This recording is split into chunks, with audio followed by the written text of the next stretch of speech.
말씀의 제목은 부활하신 예수님이십니다. 예수님은 우리의 모든 죄를 대신 지시고 십자가에서 우리가 받아야 될 형벌을 받으시고 피 흘려 죽으셨습니다. 그러나 그가 행하신 의로 말미암아 3일 후에 다시 살아나셨습니다. 주님이 부활하신 날은 안식일 다음 날, 안식 후 첫날, 오늘날 주일날, 주일에 부활하셨습니다. 부활하셔서 주일에 모여서 예배하는 제자들에게 찾아오셔서 평안할지어다 라고 평안을 주셨습니다. 오늘 여러분 주일에 모여서 예배드리는 여러분에게도 주님의 평강이 넘치시길 바라겠습니다. 부활의 생명과 부활의 능력과 부활의 확신과 기쁨이 충만하시길 바라겠습니다. 그리고 우리가 그 부활의 확신을 가지고 주님은 또 우리를 세상에 보내시고 계십니다. 하나님께서 예수님을 이 세상에 보내신 것처럼 예수님도 우리들을 세상에 내보내시고 계십니다. 우리는 예수님을 대신해서 예수님의 대리자로서 이 세상에 보냄을 받아서 이제 예수님의 십자가와 부활을 증거하는 우리가 되어야 되겠습니다. 그래서 오늘 첫째는 천사들이 여자들에게 예수님의 부활을 증거한 내용이 나옵니다. 1절을 보면 안식일이 다 지나고 안식 후 첫날이 되려는 새벽에 막달라 마리아와 다른 마리아가 무덤을 보려고 갔더니 큰 지진이 나서 주의 천사가 하늘로부터 내려와 돌을 굴러내고 그 위에 앉았는데, 유대인들은 안식일에는 이렇게 움직일 수 없습니다. 멀리 갈 수 없습니다. 5리 이상은 갈 수가 없어요. 그래서 안식일에는 움직일 수 없어서 안식일이 지나고 새벽에 예수님을 따라다니던, 평소에 예수님을 따라다니던 여자들이 예수님의 무덤에 찾아가게 됩니다. 예수님의 제자들은 예수님 십자가에 못 박히실 때 다 어디 갔었죠? 다 도망갔었어요. 사도 요한만 남아 있었고 다 도망갔어요. 예수님이 장사 지낼 때, 예수님을 장사 지내야 될 책임이 누구에게 있죠? 제자들에게 있는데 제자들은 다 어디로 갔는지 없습니다.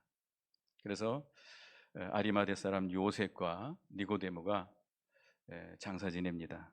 요셉이 자기가 파놓은 새 무덤에 예수님을 장사 지내고, 그 예수님을 끝까지 따라갔던, 예수님 십자가 밑에까지 따라갔던 그 여자들도 예수님의 무덤에 가서 그 무덤을 향하여 앉아 있었다 그랬습니다. 여기 마태복음 27장 61절 보겠습니다. 마태복음 27장 61절에 보면 61절, 거기 막달라 마리아와 다른 마리아가 무덤을 향하여 앉았더라.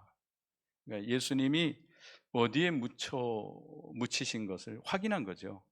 확인하고, 그 유대인들은 그 시신을 장례 지낼 때 그 향품, 그 냄새나는, 향기로운 냄새나는 그 향품으로 처리를 한다고 합니다. 그래서 이 여자들이 안식일 전날 그 향품을 사놓았다가 예수님께 이제 정성을 다해서 장사 지내기 위해서 간 거죠. 무덤을 향해서 가게 됩니다.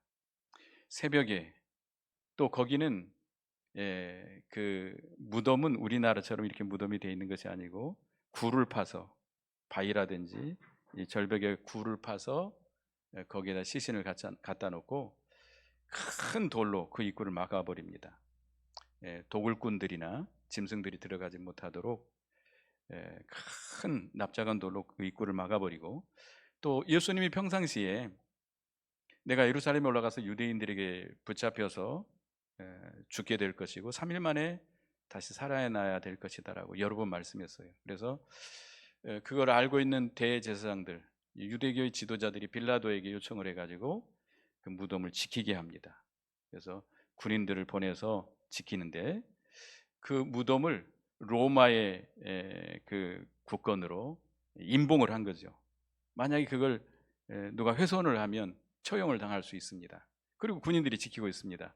여자들이 그걸 다 봤습니다. 봤음에도 불구하고 무덤에 찾아간 것은 주님을 사랑하는 그 뜨거운 마음이, 주님을 사모하는 마음이 그 모든 걸 물리치고 가게 된 거죠. 근데 갔는데 마침 지진이 일어납니다. 큰 지진이 일어나고 천사가 하늘로부터 내려와 가지고 그 무덤을 가로막았던 큰 돌을 굴러내리고 그 위에 앉았다고 그랬습니다. 그리고 그걸 지키던 여기 3절 4절에 보면 그 형상이 번개 같고 그 옷은 눈과 같이 익은을 지키던 자들이 그를 무서워하여 떨며 죽은 사람같이 되었더라. 그 천사들이 내려와서 이렇게 지진이 일어나고 천사들이 나타나니까 그 지키던 군인들이 무서워 떨면서 기절을 한 겁니다. 죽은 자 같이 됐다는 건 기절한 거예요. 기절을 한 거예요. 근데 왜 천사들이 내려와서 무덤의 문을 굴러냈을까? 예수님을 부활해서 나오게 하시려고 한 것일까? 그런 걸까요? 그렇지 않습니다. 예수님의 부활하신 몸은 신령한 몸입니다. 그렇다고 해서 영은 아닙니다. 어떤 사람들은 예수님의 부활은 영혼이다, 부활한 것이 아니고 그 영혼이 나타난 것이다라고 주장하는 사람도 있습니다. 그러나 예수님의 부활은 몸으로 부활하셨습니다. 근데 그 몸은 신령한 몸이에요. 우리가 입고 있는 이 몸, 또 예수님이 돌아가시기 전에 가졌던 그 몸은 심히도 연약한 몸이에요. 시간과 공간의 제재를 받습니다. 또 늙어지고 쇠해지고 약해지고 병들고 죽습니다. 그러나 예수님의 신령한 부활하신 몸은 신령한 몸이에요. 몸이기 때문에 시간이나 공간의 제재를 받지 않습니다. 그리고 쇠하지도 않고 늙지도 않고 병들지도 않고 죽지도 않습니다. 여러분들도 그런 몸으로 부활할 것입니다. 부활의 소망을 가지시기 바랍니다. 우리가 입고 있는 이 몸은 너무나도 연약한 몸이에요. 비천한 몸이에요. 그 어떤 집사님이 수술을 해서 얼마나 고통스러운지, 죽음의 고통이 이만큼 고통스러울까? 라고 생각했다고 그럽니다. 그만큼 아프다고 이렇게 말씀을 하셨는데, 우리가 참 이 병들면 우리 인간은 너무나도 연약하다는 걸 깨닫게 되잖아요. 뭐 아무리 하나님 앞에 소원을 하고 간구를 하고 병원에 가서 치료를 해도 안 낫는 경우가 많이 있습니다. 너무나 고통스럽고. 근데 우리가 부활한 몸은 병듭니까? 병들지 않습니다. 아픕니까? 아프지 않습니다. 예수님의 부활한 몸은 그런 신령한 몸이에요. 그래서 예수님은 요한복음 20장에 보면 20장 19절에 보면 그 예수님의 제자들이 예수님이 돌아가신 후에 주일이에요. 안식 후 주일날 첫째 날 마가의 다락방에 모여 있습니다. 아마 예수님의 제자들이 그때부터 주일에 모여서 예배를 드린 것 같습니다. 이제 예수님을 죽인 무리들이 자기들도 핍박할까 봐 문들을 꼭꼭 닫고 있었는데 예수님은 문도 열지 않고 그들 가운데 호련히 나타나게 됩니다. 나타나서 그들에게 뭐라고 말씀했습니까? 너에게 평안이 있을지어다 라고 평강을 주셨습니다. 평강이 있을지어다 라고 평강을 주셨어요. 그러니까 예수님의 부활한 몸은 이렇게 무덤의 문을 열지 않고도 이미 부활해서 어떻게 됐죠? 나와 계신 것이죠. 나와 계신 것이죠. 그러면 예수님, 이 천사들이 왜 무덤의 문을 열어 불러버렸을까? 그것은 그 여자들에게 예수님의 부활을 증거하기 위해서입니다. 예수님이 여기 누워있지 않고 살아나셨다. 그 빈 무덤을 보여주기 위한 거죠. 6절을 읽어보겠습니다. 6절을 다 같이 읽어봅니다. 시작. 그가 여기 계시지 않고 그가 말씀하시던 대로 살아나셨느니라. 와가 그가 누우셨던 곳을 보라. 여자들이 심히 무서워하고 있습니다. 그래서 그 여자들은 십자가에 못 박히신 예수님을 찾고 있죠. 예수님의 시신을 찾고 있죠. 근데 천사들이 여기 계시지 않고 그가 말씀하신 대로 살아나셨느니라. 와서 그 누웠던 곳을 봐라. 누우셨던 곳을 보라. 그 빈 무덤을 보여주시고 예수님이 살아나셨다고 하는 것을 천사들이 그 여자들에게 증거하고 있는 것이죠. 예수님은 우리의 죄 때문에 우리가 받아야 될 형벌을 받으시고 십자가에 피 흘려 죽으셨습니다. 그러나 그가 행하신 의로 말미암아, 그 의로 말미암아 하나님의 무한하신 능력으로 그가 다시 살아나셨습니다. 믿습니까? 그저 지어낸 이야기입니까? 예수님의 부활은 역사적인 사실입니다. 여러분들이 예수님의 부활이 믿어지지 않는다면 여러분 믿는 자라고 할 수 없어요. 예수님이 우리의 죄를 대신해 십자가에 피 흘려 죽으신 것을 믿고 3일 만에 부활하신 것을 믿어야 됩니다. 믿어야 돼요. 그 부활의 생명이 우리에게 역사해서 우리 죽었던 영혼을 거듭나게 했습니다. 거듭나게 했어요. 여러분 예수 믿습니까? 예수님이 믿어지신다면, 예수가 우리의 구주이심을 믿어지신다면 여러분은 부활의 생명을 받아서 여러분의 영은 중생했습니다. 거듭났습니다. 그래서 예수님이 이렇게 예수님은 이 세상에 오셔서 일생 동안 신구약 성경을 완전히 순종하시되 마지막에는 십자가에 피 흘려 죽기까지 하나님의 말씀을 온전히 순종함으로 하나님 앞에 완전한 의를 이루셨습니다. 그 의가 근거가 돼서 하나님께서 그 능력으로 죽으신 예수님을 다시 살려내신 것입니다. 그런데 예수님의 부활은 승리의 부활이에요. 예수님의 부활하셨다고 하는 것은 죽음을 이겼다는 거 아닙니까? 죄를 이겼다는 거 아닙니까? 사망 권세를 이기시고 마귀를 이기시고 또 로마의 국권, 로마 사람들이 예수님의 시신을 훔쳐가지 못하도록 봉인을 하고 군인들이 지켰지만 그걸 다 깨뜨리시고 일어나셨어요. 예수님은 세상 권세를 다 이기시고 부활하신 승리의 부활입니다. 그 부활의 생명을 누구에게 주세요? 믿는 자에게, 제자들에게, 우리들에게 오늘 우리에게 주신 것입니다. 예수님의 생명을 받았습니까? 예. 예수님의 부활의 능력을 우리에게 주셨어요. 여러분이 사모하시기 바라겠습니다. 부활의 능력이 있는 자는 다 이겨나갈 수 있습니다. 죄를 이길 수 있고 마귀의 권세, 사망 권세, 지옥의 권세, 세상의 모든 환난과 시험과 세상의 모든 권세를 다 이길 수 있습니다. 나는 이길 수 없지만 누구의 능력으로? 주님의 부활의 능력으로, 그 능력을 힘입어서 우리가 주님의 부활을 믿고 주님의 말씀대로 순종해 나갈 때에 우리가 세상을 다 정복해 나갈 수 있습니다. 여러분 다 정복해 나가시는 여러분이 되시기 바랍니다. 그래서 이제 그 여자들이 이제 그 천사들의 명령을 받들어서 제자들에게 예수님이 살아나신 그 소식을 전하고 갈릴리로 가서 주님을 만나 뵈라고 그 소식을 전하기 위해서 달려갑니다. 8절에 보면 그 여자들이 무서움과 큰 기쁨으로 빨리 무덤을 떠나 제자들에게 알리려고 다름질할세 예수께서 그들을 만나 이르시되 평안하냐 하시거늘 여자들이 나아가 그 발을 붙잡고 경배하니 이에 예수께서 이르시되 무서워하지 말라 가서 내 형제들에게 갈릴리로 가라 하라 거기서 나를 보리라 하시니라. 여자들이 천사들을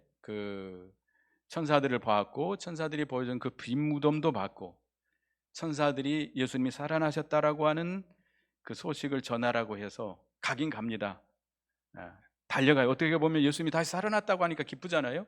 기쁨으로 달려가지만 아직도 그들에게는 뭐가 없어요? 부활의 확실이 없어요. 부활의 확신이 없어요. 부활이 안 믿어져요. 두려움이 있습니다. 이게 불안한 가운데 있는 거죠. 지금 제자들에게 예수님이 살아나셨다라고 전하긴 해야 되겠는데 확신이 없어요. 불안해서 달려가는 그들에게 누가 나타나셨습니까? 부활하신 예수님이 나타나셔서 평안하냐라고 인사를 나눴습니다. 그 음성을 들을 때 우리 주님이 어떻게 되셨다? 부활하셨다. 확신을 가진 거죠. 빈 무덤을 봤고 그것은 누가 예수님의 시신을 옮겨간 것이 아니고 지금 그들의 눈으로 부활하신 주님을 보게 된 겁니다. 보고 어떻게 했어요? 예수님의 발을 붙잡고 엎드려서 경배했습니다. 예수님 물리치지 아니하시고 허용해 주셨어요. 예수님을 이렇게 긴밀하게 접촉하고 친밀하게 교제하는 것을 허용하신 것이죠. 그래서 이렇게 부활의 확신이 없고 기쁨이 없고 의심이 있고 불안한 그들에게 예수님, 부활하신 주님은 찾아가셔서 부활의 확신을 주시고 기쁨을 주시고 평안을 주시는 주님이십니다. 오늘 여러분들도 부활의 확신을 가지시기 바라겠습니다. 여러분, 부활하신 주님을 만난 적은 없지만 뭘 믿는 거죠? 말씀을 믿는 겁니다. 말씀보다도 확실한 건 없습니다. 말씀보다도 확실한 건 없습니다. 기록된 이 성경 말씀보다도 확실한 건 없습니다. 이 말씀은 누구의 말씀입니까? 하나님의 말씀입니다. 성령으로 말미암아 성령 하나님으로 이 말씀을 믿을 때 부활의 확신이 있을 거라고 믿습니다. 부활의 확신을 가지고 기쁨을 가지시고 부활의 기쁨이 여러분에게 넘치시기 바라겠습니다. 여러분, 불안과 두려움과 의심이 사라질 때 여러분 심령의 평강이 넘치실 겁니다. 기쁨과 부활의 기쁨과 하늘의 평강이 충만하기를 바라겠습니다. 그리고 이제 16절을 보면 11 제자가 갈릴리로 가서 예수께서 지시한 산에 이르러 예수를 배웠고 경배하는 아직도 의심하는 사람들이 있더라. 예수님께서 이제 갈릴리로 가십니다. 갈릴리로 가셔서 그 제자들을 만나게 되는데, 왜 갈릴리로 가셨을까? 예수님은 그 예루살렘에서 제자들을 만나면 되지, 물론 만나기도 했습니다만은, 왜냐하면 갈릴리는 예수님이 복음을 시작하신 곳이에요. 복음의 근거지입니다. 그리고 예수님의 제자들도 대부분 다 갈릴리 사람들입니다. 예수님의 제자가 12인데 딱 한 사람만 갈릴리 사람이 아닙니다. 그가 누구죠? 가룟 유다입니다. 가룟 유다는 유대 사람이에요. 그 나머지 11명은 다 갈릴리 출신들이에요. 그리고 예수님을 따라다니며 섬겼던 여자들도 다 어디 사람들이에요? 갈릴리 사람들입니다. 그래서 그 예수님이 갈릴리에 가서 성도들을 만나고 제자들을 만나고 또 500의 형제들을 만나고 그들에게 확신을 주신 주님이십니다. 부활하신 예수님은 그 부활의 생명을 주시고 부활의 능력을 우리에게 덧입혀 주시는 주님이십니다. 그래서 여러분들이 부활하신 주님을 믿을 때 부활의 생명의 역사가 있을 줄로 믿습니다. 부활의 능력을 받으시고 부활의 확신이 있을 때 기쁨이 있습니다. 기쁨이었어요. 우리는 예수 그리스도로 말미암아서 뭘 다 이겼어요? 죄를 이기고 사망을 이기고 마귀의 권세를 다 이겼습니다. 이미 이겨놨어요. 두려워하지 마시고, 여러분에게 죽음이 온다 할지라도, 어떤 환난이 온다 할지라도 부활의 생명으로, 부활의 능력으로 다 정복해 나가시는 여러분이 되시기 바라겠습니다. 그런 신앙이 있으면 하늘의 신령한 평강이 충만할 것입니다. 그래서 예수님께서 이렇게 그 제자들에게 여러 번, 몇 번 나타나셨죠? 12번이나 나타났어요. 12번이나 나타나셔서 그들에게 확신을 주셨어요. 부활의 그 신앙을 확고하게 해주셨습니다. 그들에게 기쁨과 평강을 주시고 이제는 그들에게 부탁하십니다. 그들에게 분부하신 말씀이에요. 18절에서 20절까지 한 목소리를 읽어보겠습니다. 여러분이 너무나도 잘 아시는 말씀이죠. 읽습니다. 시작. 예수께서 나와 말씀하여 이르시되 하늘과 땅의 모든 권세를 내게 주셨으니 그러므로 너희는 가서 모든 민족을 제자로 삼아 아버지와 아들과 성령의 이름으로 세례를 베풀고 내가 너희에게 분부한 모든 것을 가르쳐 지키게 하라. 볼지어다 내가 세상 끝날까지 너희와 항상 함께 있으리라 하시니라. 예수님께서 이제 마지막으로 분부하신 지상 명령이 있습니다. 부탁의 말씀이시지만 명령의 말씀이에요. 우리가 주님의 부활을 믿었으면, 부활의 확신을 가지고 있으면, 그로 말미암아 우리가 하늘의 평강을 누린다면, 그 기쁨이 충만하다면 나만 누릴 것이 아니라 이제 어디로 가야 돼요? 세상으로, 여러분의 가정으로, 여러분의 일터로, 여러분의 이웃에게로, 여러분의 동네로 가서 누구를 증거해야 돼요? 예수 그리스도를 증거해야 됩니다. 예수 그리스도의 십자가와 부활.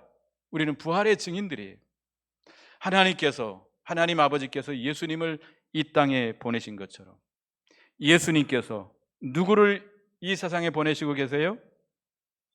천사들을, 목사를, 장로님들을, 지혜로운 자들을, 부자들을, 아니죠.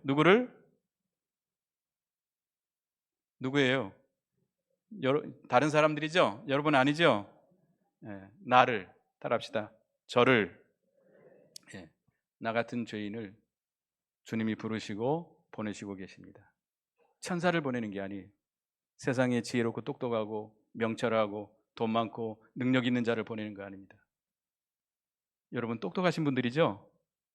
능력 있는 분들이죠? 저는 그렇지 않습니다.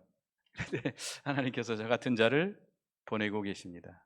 그래서 우리는 예수님을 대신해서 예수님의 대리자로서 세상에 보냄을 받은 자들입니다. 가서 뭐 하라는 거예요? 잘 먹고 잘 살아라는 거예요? 뭘 증거해야 돼요? 복음을 증거해야 돼요. 부활을 증거해야 돼요. 예수님이 살아나셨습니다. 예수님이 우리 죄를 위해서 십자가에 피 흘려 죽으시고 우리의 죄를 다 대속해 주시고 죽은 지 3일 만에 부활하셨습니다. 예수 그리스도를 믿으면 영생을 얻습니다. 다시 살아나십니다. 예수님처럼 우리도 부활하게 될 것입니다. 증거하시기 바랍니다. 근데 여기 보면 예수님께서 말씀했습니다. 하늘과 땅의 모든 권세를 내게 주셨으니, 예수님은 이 세상에 오시기 전에도 이미 성자 하나님이십니다. 이미 하늘과 땅의 모든 권세를 다 가지신 분이에요. 그런데 그가 우리를 구원하시기 위해서 인간을 입으시고 이 땅에 오셔서 하나님을 온전히 순종함으로, 그래서 그 죽은 자 가운데서 그 권세를, 그 능력을 써서 부활하심으로 말미암아 그 하늘과 땅의 모든 권세가 자기 실력이 된 겁니다. 예수님의 실력이 된 거예요. 그래서 이제 그 권세가 예수님께 있으니까 이제 나가서 복음을 증거하라 이거예요. 증거하는 자에게 내가 어떻게 하겠다? 그 권세를 주겠다는 겁니다. 누구에게 하나님의 주님이 능력을 주세요? 순종하는 자에게. 근데 여기서 뭐부터 순종해야 돼요? 복음을 증거하는 겁니다. 복음을 증거하는. 그러니까 우리가 하나님의 말씀을 순종함에 있어서 제일 먼저 해야 될 일이 복음을 증거하는 일이에요. 부끄러운데, 나도 잘 못 믿는데, 나는 말할 줄 모르는데, 나 성경 아무것도 모르는데, 그래도 나가 증거해야 됩니다. 여러분 공교롭게도요, 전도하시는 분들 대개 보면 초신자들이 전도를 제일 잘합니다. 오래된 사람들, 모태신앙인들, 일생 예수 믿는 사람 전도 잘 못해요. 누가 전도 잘해요? 초신자들이 되게 전도 잘해요. 여러분들도 복음을 증거하지 못하는 자가 되지 말고 이제 나가서 복음을 증거하시기 바라겠습니다. 물론 말로도 증거해야 되겠습니다만은 우리가 생활 속에서 예수님의 향기를 나타내고 예수님의 살아계심을 증거하는 생활을 우리가 해야 되겠습니다. 우리 거룩한 행실로 말미암아 선한 행실로 증거해야 되겠고, 또 말로도 증거해야 됩니다. 증거해야 돼요.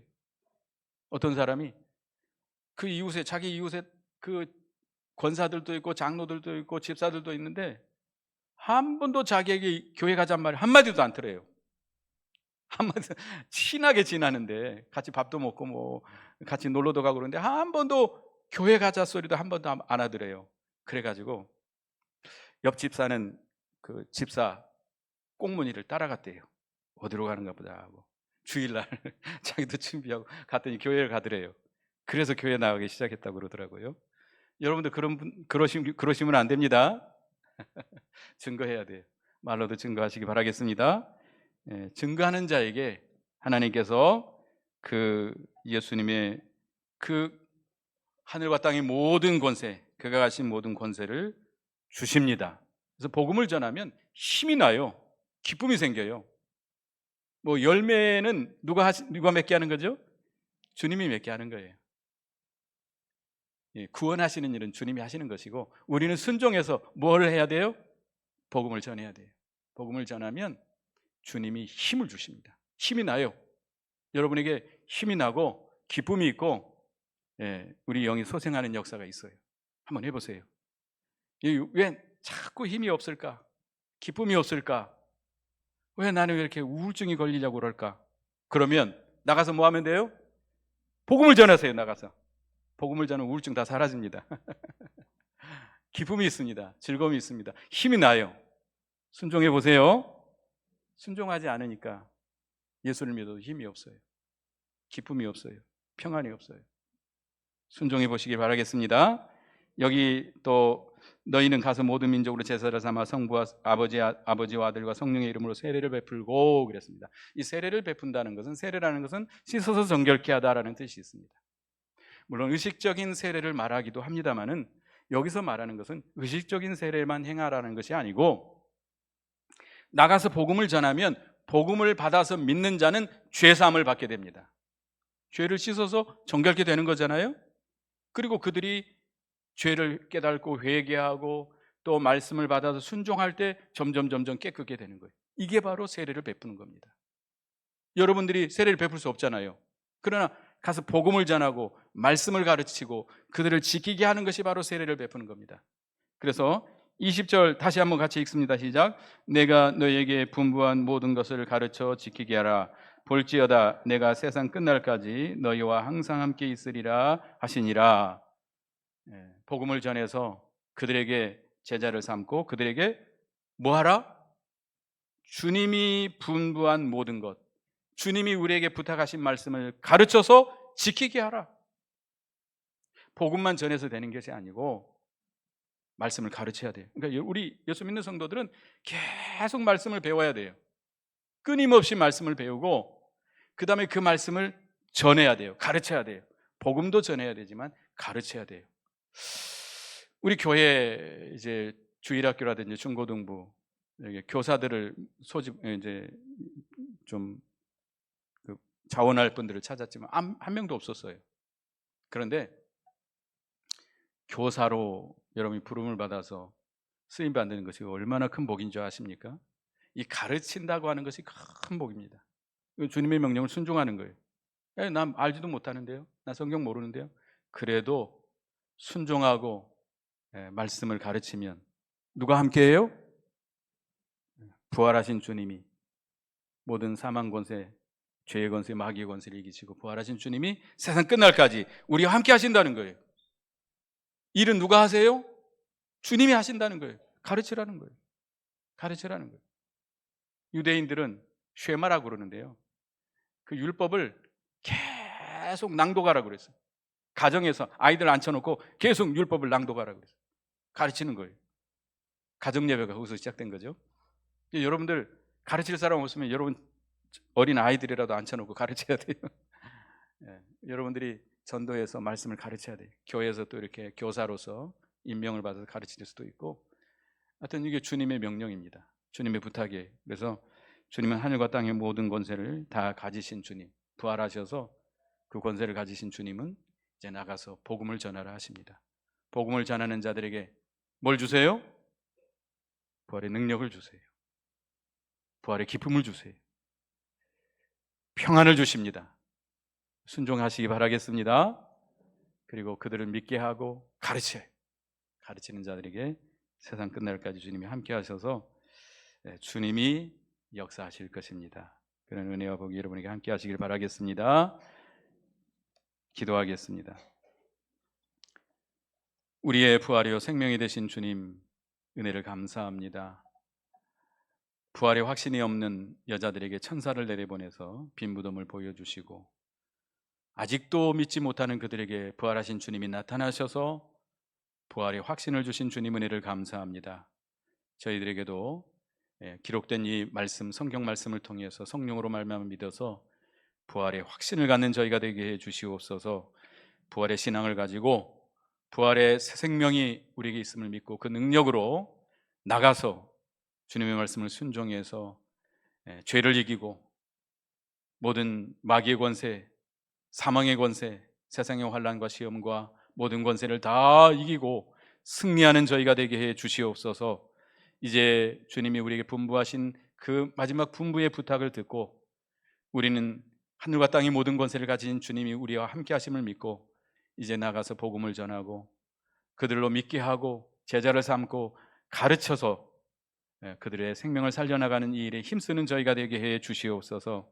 그러면 세상 끝날까지 우리와 함께 하신다 했사오니 주님의 능력으로 주님의 역사로 그 모든 일이 이루어지게 해 주시옵소서. 예수님의 이름으로 기도드리옵나이다. 아멘. 171장 찬송하겠습니다.